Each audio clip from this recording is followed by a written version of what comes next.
Hello guys, nandito kami ngayon sa Botanic Garden, ang isang famous na pasyalan dito sa Singapore. Ito ay ang lake. Ang tawag nila dito ay Swan Lake. Yan naman yung mga kasama ko. Ayan, ang saya-saya nila. Yung isa pa nga pasayaw-sayaw. Ganyan, happy-happy lang guys.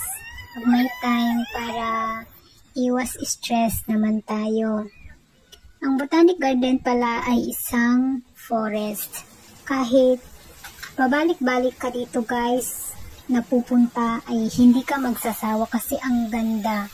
Marami kang makikitang magagandang places dito. Ayan. Salamat sa panunood guys. Sa susunod na naman, marami na naman akong ipapakita sa inyo about sa Singapore. Thank you!